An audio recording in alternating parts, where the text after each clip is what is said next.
The stars burned cold in the darkness of space as the massive ship moved through the void like a living nightmare. It was not built from metal or stone like other vessels. Instead, it had been grown from living tissue and bone, its hull breathing slowly as it traveled between worlds. Dark veins ran along its surface, pulsing with a sickly green light that made other species run in terror. Admiral Zexthul stood on the bridge of his flagship, the World Eater. His body was covered in thick black armor that had grown from his own skin over the centuries. Sharp claws extended from his fingers, and his eyes glowed red in the dim light of the command center. Behind him, dozens of screens showed the destruction happening on the planet below. The blue-skinned people of Altara 7 were dying. Their cities burned as Kethvar ground forces moved through the streets. Their ships had been destroyed in the first few minutes of the attack. Now their people ran screaming through the ruins of their homes, begging for mercy that would never come. "Another weak species falls before us," Zexthul said to his second in command, Veltar. His voice was like grinding metal, cold and without feeling. They called themselves warriors. They said they would fight to the end. Veltar's mandibles clicked together in what passed for laughter among their kind. "They always say that, Admiral, until they see our ships, until they understand what we are." The Kethvar Empire had ruled the galaxy for 3,000 years. In all that time, no species had ever defeated them in battle. Most surrendered without firing a single shot. The smart ones ran away to find new homes far from Kethvar space. The foolish ones fought back and died quickly. Zexthul walked to the viewing window and looked down at the burning planet. Smoke rose from 1,000 fires, and the screams of the dying could be heard even through the ship's thick hull. This was how it always ended. This was how it had to end. The Kethvar had evolved on a world where only the strongest survived. Their home planet was a place of endless night, where massive predators hunted anything that showed weakness. Those who lived learned to kill without mercy. Those who hesitated became food for something bigger and hungrier. When the Kethvar finally reached the stars, they brought that same deadly nature with them. Their ships were grown from the same organisms that had once hunted them. Their weapons were made from living bone and acid. Their armor was their own skin, hardened over years of battle. But their greatest weapon was fear itself. Every species in the galaxy had heard stories of the Kethvar. Parents told their children about the monsters that came from the dark between stars. Governments spent fortunes on early warning systems, hoping to detect Kethvar ships before they arrived. Entire civilizations had collapsed just from rumors that the Empire was coming their way. Fear was logical when facing the Kethvar. Fear kept species alive long enough to surrender. Fear made them give up their worlds without a fight. Fear was what had built the Empire and kept it strong for so many centuries. "Sir," called out the communications officer, "we are receiving reports from our scout ships in the Outer Rim. They have found something interesting." Zexthul turned away from the window. The planet below was already dead. There was nothing left to see. "What have they found?" "A new species, Admiral. They call themselves humans. Our scouts have detected colonies on dozens of worlds in the outer spiral arm." Veltar moved closer to examine the data. "What do we know about them?"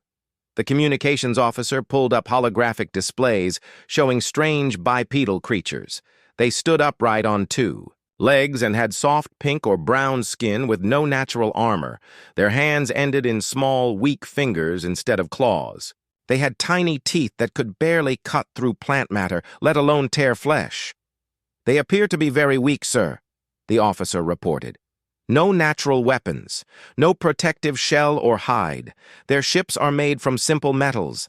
Their technology is primitive compared to ours." Zexthul studied the images with growing amusement. In all his years of conquest, he had never seen a species that looked so helpless. These humans were even weaker than the peaceful plant people of Vega Prime, who had at least possessed thick bark-like skin for protection. "How many worlds have they colonized?" he asked. 47 confirmed settlements, Admiral. Possibly more. They seem to reproduce quickly and spread to new planets at a rapid rate." "Interesting," Zexthul mused. "A species that spreads quickly, but has no way to defend itself. They must run from any serious threat." Veltar clicked his mandibles again. Perhaps they have never encountered a serious threat before. The outer rim is mostly empty space. They may not know that real predators exist. The Admiral nodded slowly. This made sense. These humans had probably evolved on a peaceful world with no dangerous predators. They had never learned to fight because they had never needed to fight. Now they were spreading across the galaxy like some kind of harmless infection, unaware that something far deadlier was waiting for them. "Shall I order the scout ships to send the standard surrender demand?" the communications officer asked. Zexthul considered this for a moment. The standard procedure was to give new species one chance to surrender their worlds and become slaves of the Empire. Most were smart enough to accept. Those who refused were destroyed quickly and completely. But looking at these pathetic human creatures, Zexthul wondered if it was even worth the effort. They were so obviously weak and helpless that sending a surrender demand seemed like cruelty to a newborn animal. "No," he decided finally. "These humans are too primitive to understand our message. They will probably die of fright when they see our ships approaching." Veltar's red eyes gleamed with anticipation. "Shall we begin the harvest immediately? Select 3 of their outer colonies for the first strike," Zexthul ordered. "Use minimal force. These creatures will flee at the first sign of danger. We don't want to waste energy chasing them across the galaxy." As his officers began preparing for the attack, Zexthul returned to the viewing window. Below him, the last fires on Altara 7 were finally burning out. Soon there would be nothing left of the blue-skinned people except empty cities and scattered bones. This was the way of the universe. The strong survived, and the weak perished. The Kethvar were the ultimate predators, and everything else was prey. These humans would learn this lesson quickly, or they would die learning it. Either way, it made no difference to Admiral Zexthul. He had conquered 1,000 worlds before, and he would conquer 1,000 more. Nothing in the universe could make the Kethvar afraid. Nothing ever had. The final battle at Shelter 77 Alpha was everything Major Kate Sullivan had expected and more. 500 Vorthak creatures surrounded the civilian bunker, their claws scraping against the blast doors as they tried to break through, to the terrified refugees inside. The organic acid they were using had already eaten halfway through the metal, and time was running out. Kate positioned her Marines in a perfect ambush formation around the shelter entrance. The Vorthak were so focused on reaching the civilians that they had forgotten to watch for threats from behind. It was exactly the kind of mistake that human military training was designed to exploit. "All squads, open fire on my mark," Kate commanded through her helmet radio. She watched as her Marines took their positions, weapons aimed at the mass of enemy creatures below. 3, 2, 1, mark. The coordinated assault was devastating. 800 human Marines opened fire simultaneously from elevated positions around the shelter. Assault rifles, plasma cannons, grenade launchers, and heavy machine guns all spoke at once, creating a wall of death that swept through the Vorthak formation. The enemy creatures tried to respond with their typical swarm tactics, rushing toward. The human positions with claws extended and organic weapons firing. But they were caught in the open with no cover, and human firepower was simply too overwhelming. Bodies fell by the dozens as armor-piercing rounds and energy beams found their marks. Sergeant Danny Rodriguez led his squad in a flanking maneuver that cut off the Vorthak retreat. His enhanced combat armor allowed him to leap from building to building, positioning his troops to catch the enemy in a crossfire. The creatures below had no idea what was happening until it was too late. Corporal Michelle Davis set up her heavy plasma cannon on a rooftop overlooking the shelter entrance. From her elevated position, she had a clear field of fire across the entire enemy formation. Each shot from her weapon melted through multiple targets, creating corridors of destruction. Through the Vorthak ranks, the battle lasted exactly 18 minutes.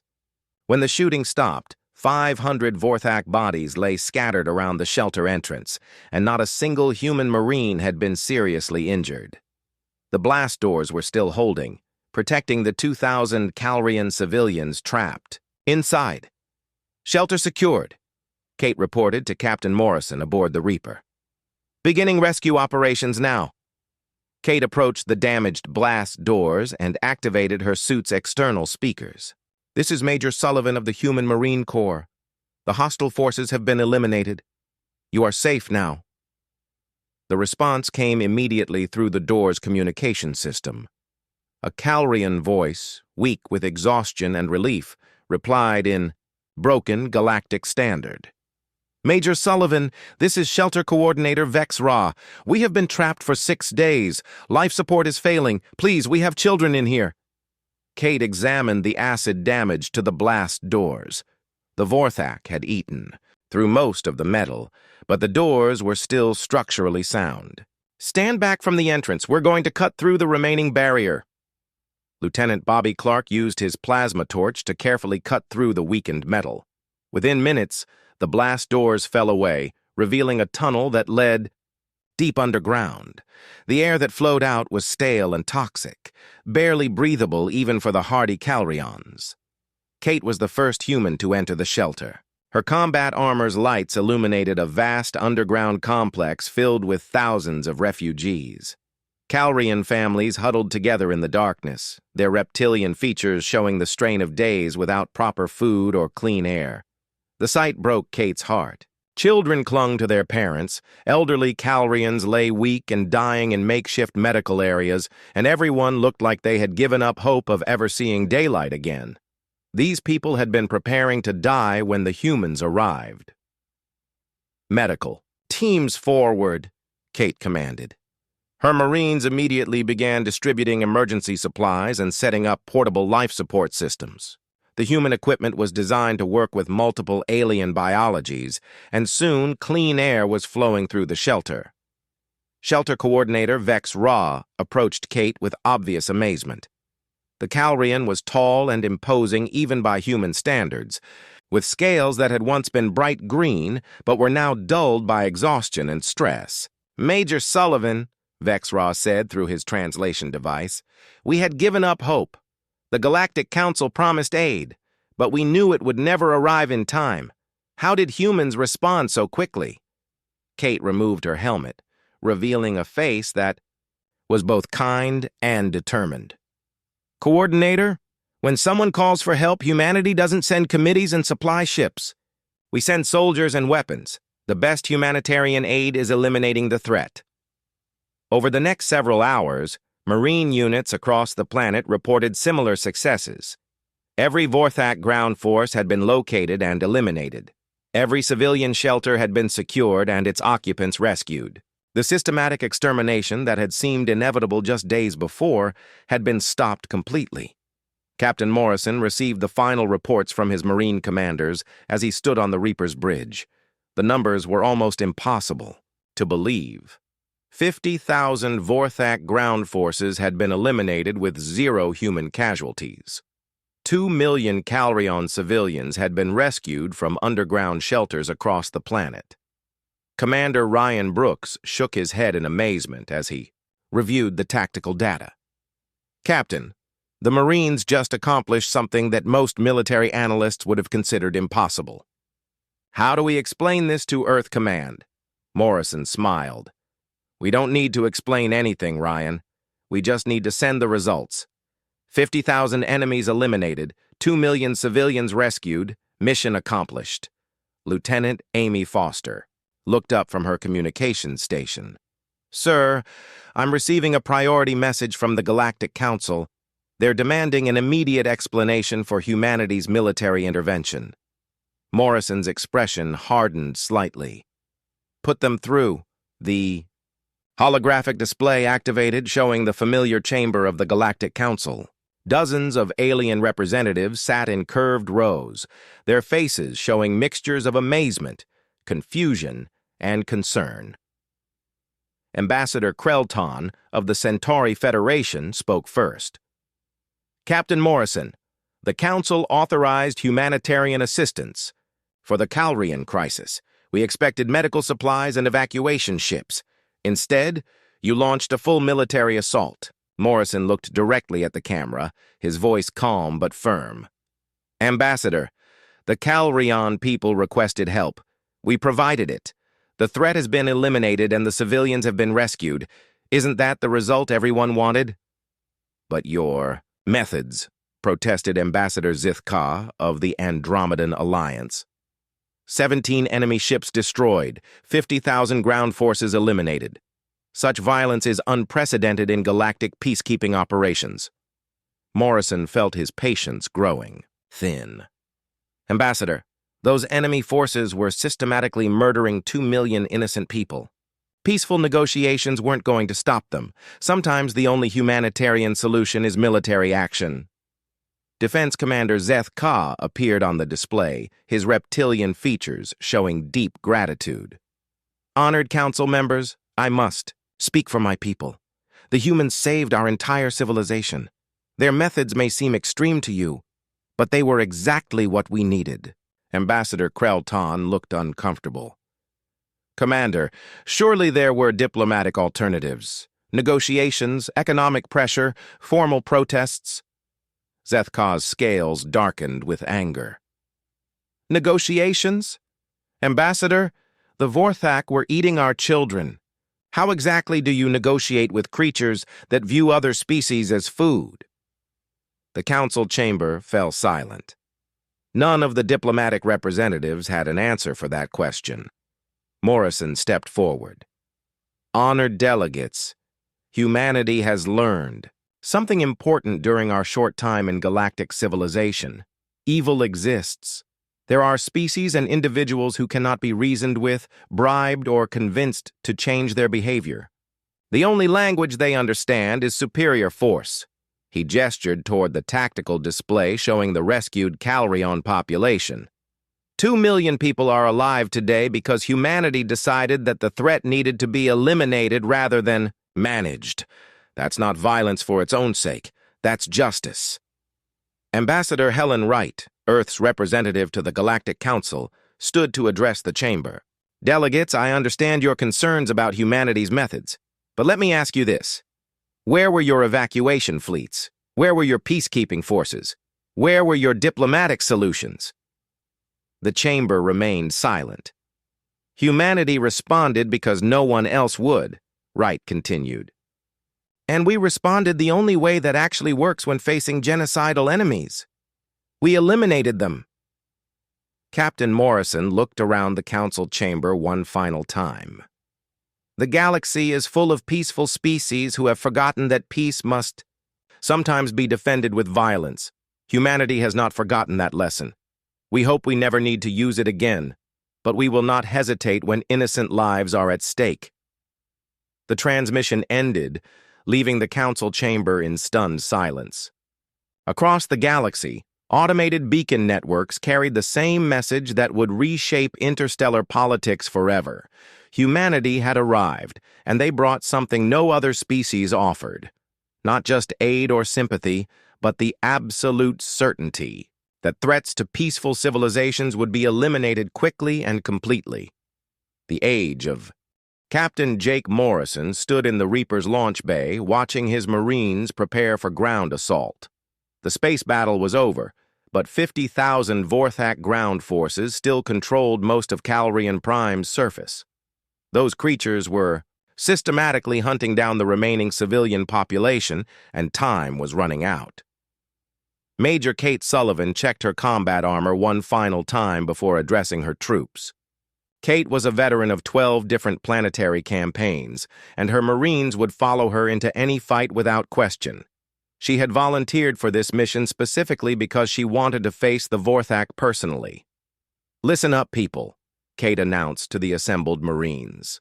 Intel reports 50,000 hostiles scattered across the planet's surface. They're hunting civilians and destroying infrastructure. Our job is simple. Eliminate every single Vorthak on this world." The Marines nodded grimly. There were only 800 of them against 50,000 enemies, but these weren't ordinary soldiers. Every human Marine had trained their entire adult life for exactly this kind of mission. They were equipped with the most advanced combat systems Earth could produce, and they had something the Vorthak didn't understand: the absolute determination to protect innocent life. Sergeant Danny Rodriguez checked his weapon systems as he listened to the briefing. Danny had grown up on a colony world that had been attacked by raiders when he was 12 years old. He had watched human Marines save his family, and he had sworn that day to become one of them. Now he was getting his chance to return the favor for another species. "What do we know about enemy capabilities?" asked Corporal Michelle Davis. Michelle was the squad's heavy weapons specialist, carrying a plasma cannon that could punch through armored vehicles. Kate pulled up a holographic display showing intelligence gathered from orbit. The Vorthak ground forces are primarily biological constructs. Think of them as living weapons bred for warfare and consumption. They're fast, strong, and equipped with organic projectile weapons. Lieutenant Bobby Clark studied the enemy data with professional interest. Bobby was a demolitions expert who specialized in urban warfare. "What about their tactical coordination? Do they use standard military formations?" "Negative," Kate replied. "They fight like pack animals, swarm tactics, overwhelming numbers, very little strategic thinking. They're used to facing panicked civilians and lightly armed planetary defense forces." The Marines exchanged confident glances. Swarm tactics worked well against untrained opponents, but human military doctrine was specifically designed to handle numerical superiority through superior firepower and coordination. "Equipment check," Kate ordered. "Full combat armor, enhanced life support, and maximum ammunition load. Remember, Calrion Prime has twice Earth's gravity and a toxic atmosphere. Your suits will protect you, but don't take any unnecessary risks." The Marines began their final preparations. Each soldier wore powered combat armor that could function in virtually any environment. The suits provided protection against chemical weapons, radiation, extreme temperatures, and kinetic impacts. More importantly, they enhanced human strength and speed to superhuman levels. Corporal Andy Foster loaded his rifle with armor-piercing rounds designed specifically for biological targets. Andy was a marksman who had never missed a shot that mattered. His job was to provide precise fire support while the assault teams advanced. "Transport ready for launch," announced the shuttle pilot over the communication system. "Weather conditions on the surface are hostile but manageable. Heavy storms in the northern continent, but the southern landing zones are clear." Kate nodded to her troops. "Mount up, Marines! Time to show these monsters what happens when they threaten peaceful people." The assault shuttles launched from the Reaper's bays like metal bullets, their hulls glowing as they entered Calrion Prime's atmosphere. The planet's surface was a nightmare landscape of toxic storms, crushing gravity and radiation that would kill most galactic species within minutes. For human Marines, it was just another day at the office. The first shuttle touched, down in what had been Calrion Prime's capital city. The area was now a smoking ruin, with collapsed buildings and debris scattered everywhere. Bodies of Calrion civilians lay in the streets, evidence of the Vorthak's systematic slaughter. Kate's boots hit the ground first, her combat armor automatically, adjusting to the planet's hostile environment. The gravity was crushing, but her powered suit compensated easily. The toxic atmosphere would have burned her lungs, but her life support systems filtered it into breathable air. "Squads 1 and 2, secure the landing zone," Kate commanded through her helmet radio. "Squads 3 and 4, begin advancing toward the civilian shelters." The Marines moved with deadly efficiency through the ruined city. Their enhanced armor allowed them to leap over debris and climb damaged buildings with ease. Sensor systems in their helmets highlighted potential threats and provided tactical information about enemy positions. "Contact front. Danny's voice crackled over the radio. "Vorthak patrol, approximately 20 hostiles." Kate switched to her squad's tactical frequency. "Take them down quietly. We don't want to alert the main force yet." The first group of Vorthak that the Marines encountered never knew what hit them. The creatures were massive, standing nearly 3 meters tall with chitinous armor and razor-sharp claws. They carried organic weapons that fired acidic projectiles, and they moved with predatory grace. But they had never faced human Marines before. Danny's squad eliminated the entire patrol in less than 30 seconds, using silenced weapons and perfect coordination. The Vorthak bodies fell to the ground, their biological armor no match for human military technology. "Patrol eliminated," Danny reported. "No survivors, no noise." Kate smiled grimly inside her helmet. "Good work. Continue advancing." The Marines pushed deeper into the city, finding evidence of Vorthak atrocities everywhere. The creatures weren't just killing civilians, they were consuming them. Bodies had been partially eaten, and strange organic structures were growing from the remains. "This is sick," Michelle muttered as she stepped over a pile of bones. "Focus on the mission," Kate reminded her. "We'll make them pay for this." The first major engagement came when Bobby's demolitions team reached the central plaza. Nearly 200 Vorthak had gathered there, feeding on civilian remains and constructing some kind of organic hive structure. "This is Alpha Team," Bobby reported. "Large enemy concentration in the plaza, requesting permission to engage." "Permission granted," Kate replied. "Show them what human weapons can do." Bobby's team attacked from 3 directions simultaneously, using grenades and heavy weapons to disrupt the enemy formation. The Vorthak responded with their typical swarm tactics, rushing toward the humans with claws extended and weapons firing. They ran straight into a wall of disciplined firepower. Human assault rifles fired armor-piercing rounds at a rate of 600 per minute. Plasma cannons melted through biological armor like paper. Explosive grenades shattered enemy formations before they could close to melee range. The battle lasted less than 5 minutes. When the smoke cleared, 200 Vorthak lay dead in the plaza, and the Marines had suffered no casualties. "Target eliminated," Bobby reported, moving to the next objective. Similar engagements occurred throughout the city as human squads methodically cleared enemy positions. The Vorthak quickly realized they were facing something completely different from their usual prey. These weren't panicked civilians or lightly armed defenders. These were professional warriors who had trained their entire lives for combat. Kate received reports from all her squad leaders as the assault continued. "Alpha Team has secured the government district. Bravo Team has cleared the residential areas. Charlie Team is advancing on the industrial sector. But the real objective was the civilian shelters. According to orbital scans, nearly 2 million Calrian survivors were trapped in underground bunkers throughout the city. The Vorthak had been systematically hunting for these shelters, intending to collapse them and bury the civilians alive. Delta Team has reached Shelter Complex 77 Alpha," reported Lieutenant Jenny Adams over the radio. "Heavy Vorthak presence. They're trying to break through the blast doors." Kate checked her tactical display. The shelter was only 6 blocks away from her position. "Hold your position, Delta Team.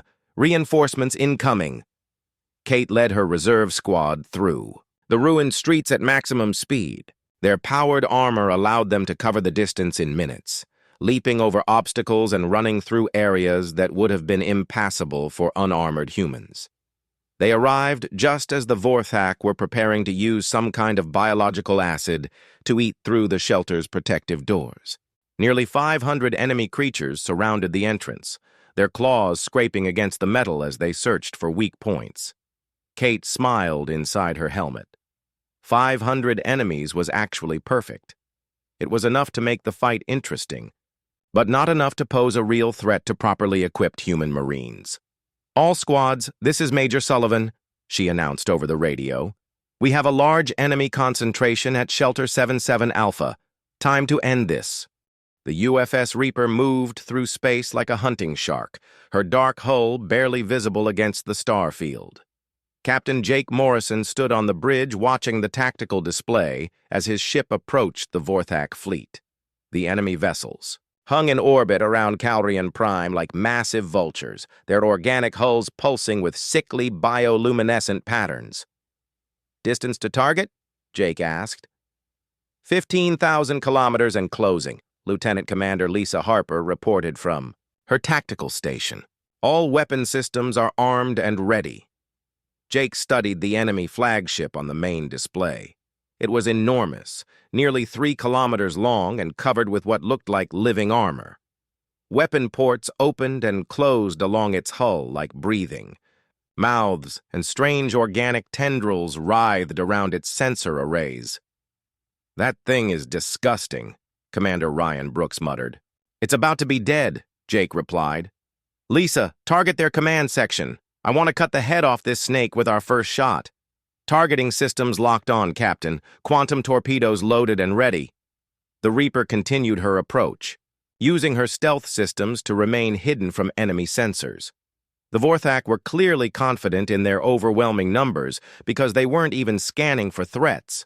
They were completely focused on bombarding the planet below. "Sir," Lieutenant Amy Foster called from the communication station. "I'm intercepting Vorthak fleet communications. They're coordinating the next phase of planetary bombardment. They plan to target the underground bunker complexes in 2 hours." Jake felt his anger surge. 2 million civilians hiding underground, and these monsters wanted to collapse their shelters on top of them. "Not on my watch," he said quietly. 5,000 kilometers to target," Lisa announced. "Entering optimal firing range." "Fire when ready," Jake ordered. The Reaper's first attack was devastating. 6 quantum torpedoes launched simultaneously from her forward tubes, their exotic matter warheads accelerating to near-light speed. The torpedoes struck the Vorthak flagship in perfect sequence, each explosion tearing massive holes in the organic hull. The flagship's bioluminescent patterns flickered and died as internal systems failed. Atmosphere and bodily fluids vented into space through the torpedo wounds. The massive ship began to list to one side, its organic steering systems damaged beyond repair. "Direct hit," Lisa reported with satisfaction. "Enemy flagship is severely damaged and losing power." But the other Vorthak ships were already responding. Their pack-hunting instincts kicked in immediately, and 16 heavy cruisers began turning toward the Reaper's position. Energy weapons charged along their hulls, casting an eerie green glow across the surrounding space. "Here they come," Ryan said, watching the tactical display. "Multiple enemy vessels converging on our position." "Evasive maneuvers," Jake ordered. "Show them what human engineering can do." The Reaper's engines roared to life, pushing the ship into a series of high-speed turns that would have crushed the crew of any other vessel. But human ships were built different. The artificial gravity systems kept the crew stable while the ship twisted and rolled through space like an acrobatic fighter. Plasma bolts began filling the space around the Reaper as the Vorthak ships opened fire. The enemy weapons were powerful, but slow, designed for destroying stationary targets or slow-moving civilian ships. They had trouble tracking the Reaper's rapid movements. "Return fire," Jake commanded. "All weapons, continuous barrage." The Reaper lived up to her deadly reputation. Kinetic cannons fired hypervelocity slugs that punched through organic hull armor like paper. Energy beams sliced across enemy ships, cutting deep wounds in their living flesh. More quantum torpedoes launched from every available tube, seeking out weak points in the enemy formation. Lieutenant Commander Tony Martinez monitored the enemy ships from his science station. "Captain, their biological hulls are trying to regenerate, but we're causing damage faster than they can heal. Several ships are showing critical system failures." One of the Vorthak cruisers exploded in a brilliant flash of green light as its organic power core overloaded. Chunks of biological matter scattered across space, some pieces still twitching with residual life. 2 down, 15 to go," Lisa announced, but the remaining Vorthak ships were adapting to human tactics. They began spreading out, trying to surround the Reaper and attack from multiple directions simultaneously. Plasma bolts came from every angle, forcing Jake's ship into increasingly desperate evasive maneuvers. "They're boxing us in," Ryan warned. "If they complete that encirclement, we'll be taking fire from all sides." Jake studied the tactical situation. The Vorthak were using their numbers advantage effectively, but they were also making a mistake. By spreading out, they had weakened their individual firepower and created gaps in their formation. "Lisa, target the ship at coordinates 7 Mark 4. That cruiser is out of position and isolated from the others. Target acquired, Captain. Full spread, all forward weapons. The Meba." Reaper focused her entire arsenal on a single enemy ship. Torpedoes, kinetic rounds, and energy beams struck the target simultaneously. The Vorthak cruiser's biological armor couldn't withstand the concentrated assault. Its hull split open like a ripe fruit, spilling organic matter and atmosphere into the vacuum. "Target destroyed," Lisa reported. "Good. Now swing us around and hit the next isolated ship." The battle became a deadly dance. The Reaper used her superior speed and maneuverability to pick off enemy ships one by one, never staying in one place long enough for the Vorthak to concentrate their fire effectively.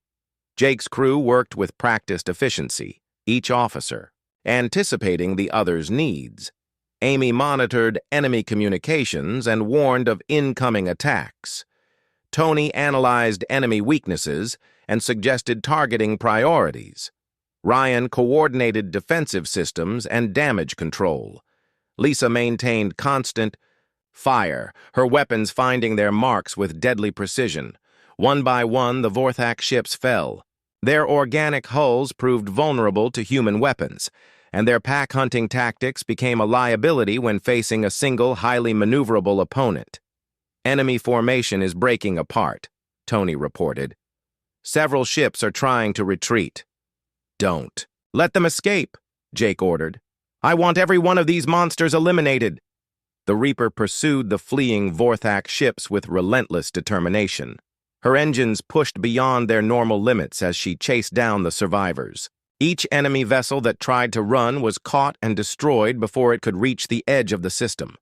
The final Vorthak cruiser attempted to use Calrian Prime itself as a shield, hiding behind the planet to avoid the Reaper's weapons.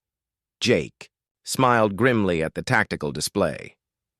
"They think the planet will protect them," he said. "Lisa, prepare a gravity torpedo. We're going to use the planet's gravity well to curve our shot around and hit them from behind." "Gravity torpedo loaded and ready, Captain. Fire!" The exotic torpedo launched from the Reaper's forward tube, its trajectory calculated to use Calrian Prime's gravitational field as a slingshot. The weapon curved around the planet in a perfect arc, striking the hidden Vorthak ship from an impossible angle. The final enemy cruiser died in a flash of green light, its biological systems overloading catastrophically. "All enemy contacts destroyed," Lisa announced. "The orbital space is clear." Jake looked at the tactical display, now showing only debris fields where the Vorthak fleet had been. 17 enemy ships had been reduced to floating wreckage in less than 3 hours. "Casualties?" he asked. "Minor hull damage to sections 7 and 12, Ryan reported. "No crew injuries. All systems operating at full capacity." Jake nodded with satisfaction. The Reaper had lived up to her reputation once again. But the mission wasn't over yet. The real challenge lay on the planet's surface, where 50,000 Vorthak ground forces continued their systematic destruction of Calrian civilization. "Amy, open a channel to the planetary surface," Jake ordered. "Channel open." "Captain, this is Captain Morrison of the human vessel Reaper. The orbital blockade has been eliminated. We are preparing to assist with ground operations." The response came immediately, filled with amazement and gratitude. "Captain Morrison, this is Defense Commander Zeth Ka. We cannot believe what we just witnessed. How did one ship destroy an entire Vorthak fleet?" Jake smiled. "Commander, you're about to learn something important about humanity. When someone calls for help, we don't just send aid. We eliminate the problem." 3 weeks later, the UFS Reaper dropped out of hyperspace at the edge of the Calrian system.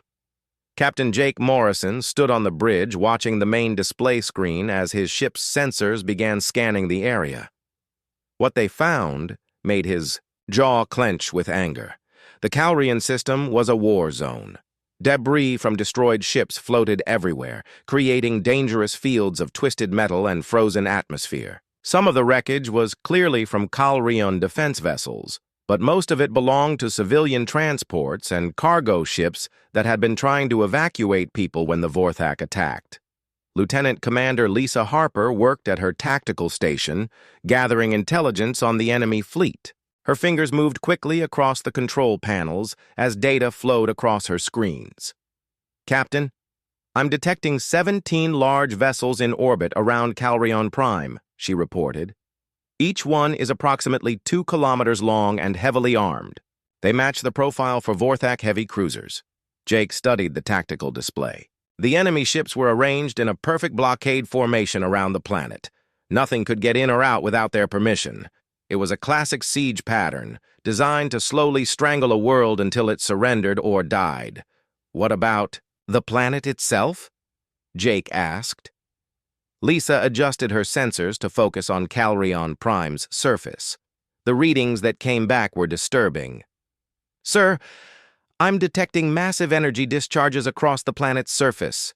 It looks like orbital bombardment. They're systematically destroying population centers and industrial facilities." Commander Ryan Brooks, the ship's executive officer, joined them at the tactical station. Ryan was a calm, steady officer who had served with Jake for 5 years. He rarely showed emotion, but his face was grim as he read the sensor data. "Captain, the bombardment pattern suggests they're not trying to capture territory," Ryan said. "They're trying to eliminate all life on the planet." Jake felt his anger growing. This was exactly what the intelligence reports had warned about. The Vorthak didn't conquer worlds in the traditional sense.